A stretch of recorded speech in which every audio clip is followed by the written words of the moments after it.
কি কি ফেলে এটা? পালক পালক কি কিসের পালক? মুরগি কেন এখানে ফেললে কেন? ডেলি ফেলা হয়। নমস্কার, কাকদ্বীপ টিভির পক্ষ থেকে আমি অজয়। বর্তমানে কাকদ্বীপ কানলাগিনি খাল কী অবস্থায় রয়েছে সেটা আমরা এখন খতিয়ে দেখব। কাকদ্বীপের অধিকাংশ এলাকা জুড়েই এই কানলাগিনি নদী অবস্থিত।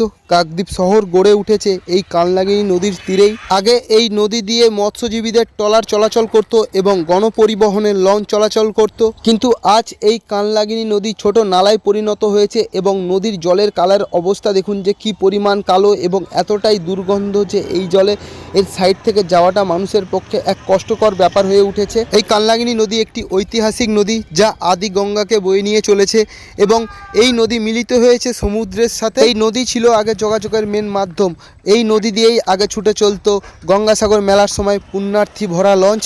এই নদী এখন তৈরি হয়েছে আবর্জনা ফেলার একটি জায়গা। আপনারা দেখতে পাচ্ছেন কি পরিমাণ দূষিত হয়েছে এই নদীর জল। কি কি ফেলে এটা? পালক পালক কি কিসের পালক? মুরগি কেন এখানে ফেললে কেন? ডেলি ফেলা হয়। এটা ড্রেন? ডেলি ফেলা হয় কেন? সবাই ফেলে, ডেলি ফেলে? সবাই ফেলে, আমি একা না, সবাই। আচ্ছা, তোমার নাম কি? নাম কি তোমার? নাম কি? এই যে খালটা, এটা তো কালনাগিনি খাল। এই যে আপনারা তার পাশেই দোকান, কয়েকদিন যাবত কি কোনো প্রচণ্ড পরিমাণে দুর্গন্ধ বেরোচ্ছে? দুর্গন্ধ বেরোচ্ছিল।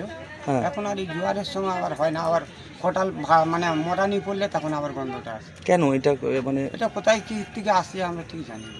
মানে এটা কতদিন ধরে? অনেক দিন ধরে। এই তো এক্ষুনি দেখলাম সব প্রতি বছর।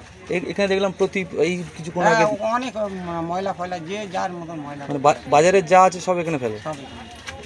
আচ্ছা, আর এই যে বাজারে যে দোকানপাট যেগুলো আছে, তাদের যে টয়লেটগুলো আছে বা এই যে খাটা পায়খানাগুলো রয়েছে, তারও তো এই খালে সব পড়ছে।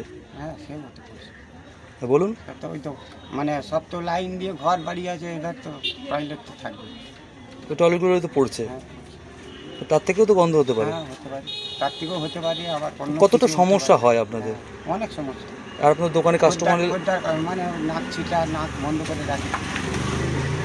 মানে আপনার দোকানে এসে তো মাল কিনছে? এখান দিয়ে গন্ধ বেরোইতো প্রচুর, মানে মানে উত্তরে বাতাস পড়লেই গন্ধ আছে গোটা বাজার। আচ্ছা, মানে এখানে স্থানীয় এই যে টয়লেটটা যেটা আছে দেখছি, তার জলগুলো তো এখানে নামছে। ওখানে নামছে, ওটা ভাঙা। আপনার নাম? সন্তোষ পাল। এই মুহূর্তে যা অবস্থা, একদম কাকদ্বীপ বাজার আগোয়া পুরো একদম দুর্গন্ধযুক্ত কালো জল, এবং এটা কাকদ্বীপের পরিবেশ দিকে কতটা প্রভাব পড়ছে বা আগামী দিনে কি হতে চলেছে? এটা একটা ভয়ঙ্কর প্রভাব পড়ছে। কালনাগিনি এটা শুধু খাল নয়, এটা অনেকেই জানেন না। কালনাগিনি একটি ঐতিহাসিক নদী, যেটা আদি গঙ্গার একটি শেষ ধারা এবং যেটা সমুদ্রের সঙ্গে মিলিত হয়েছিল। যেটা কাকদ্বীপ শহর গড়ে উঠেছে এই নদীর তীরেই। কিন্তু এই নদীটা এখন, যেখানে একসময় লঞ্চ যেত, সেই নদী গভীর সুগভীর নদী স্রোত, সেটা এখন একটা খাল বলবো না, একটা নালাতে পরিণত হয়েছে। সেটা মানুষই করেছে, দিনের পর দিন আবর্জনা ফেলে, বর্জ্য ফেলে, এবং এটাকে কোনো সংস্কারের ব্যবস্থা করা হয়নি। এখন যেটা দেখা যাচ্ছে যে এই নদীতে গত কয়েক বছর ধরেই দেখা যাচ্ছিল, এবছর সেটা প্রকটভাবে দেখা যাচ্ছে যে বিপুল পরিমাণে বর্জ্য, কাকদ্বীপ শহরের যে বর্জ্য, মল মূত্র, বিভিন্ন টয়লেট যেগুলো নদীর ধারে রয়েছে, সেই বর্জ্যগুলো গিয়ে মিশছে ওই, এখন আর খাল নদী বলবো না, খালও বলবো না, এই কালনাগিনি নালাতে গিয়ে মিশছে। এখন এর নদীটার একটা বিশেষত্ব হচ্ছে এর দুটো মুখ। এটা দোয়ানি জাতীয় নদী, অর্থাৎ একদিকে মুড়িগঙ্গা, একদিকে হচ্ছে গোবদিয়া নদীর সঙ্গে যুক্ত আছে, ফলে জোয়ারের জল দুদিক থেকেই ঢোকে। এখন যেটা হচ্ছে মুড়িগঙ্গার এদিকে এত চড়া তৈরি হয়েছে যে ওদিক থেকে জোয়ারের জল ঠিকমতো ঢুকতে পারে না, ফলে এই শহরের যে বর্জ্য জল সেটা এখানে আবদ্ধ হয়ে যাচ্ছে, এবং তার ফলে সেই দুর্গন্ধযুক্ত জল, পচা জলে এখানকার বাস্তুতন্ত্র তো ক্ষতি হচ্ছে, এলাকার মানুষ, দোকানদার সবাই অতিষ্ঠ হয়ে উঠেছে। ভয়ঙ্করভাবে কাকদ্বীপের পরিবেশ ক্ষতিগ্রস্ত হচ্ছে। জোয়ারের সময় কিছুটা কমছে, কেন না ভরা জোয়ারে জল যখন কিছুটা ঢোকে তখন এর ঘনত্ব কমে যায়, তার ফলে একটু গন্ধ কমে। আবার যখন জোয়ারের জল বেরিয়ে যায় ভাটার টানে, তখন আবার গন্ধ বাড়তে শুরু করে। তো এই যে ঘটনাগুলো ঘটছে, এটা কিন্তু কাকদ্বীপের জন্য ভয়ানক ঘটনা।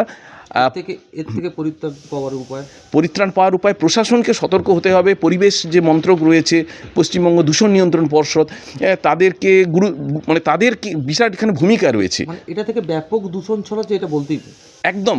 শুধু না, এই যে বাস্তুতন্ত্র, যেটা জলজ বাস্তুতন্ত্র, সেটাও তো ভয়ানক পরিমাণে ক্ষতিগ্রস্ত হচ্ছে।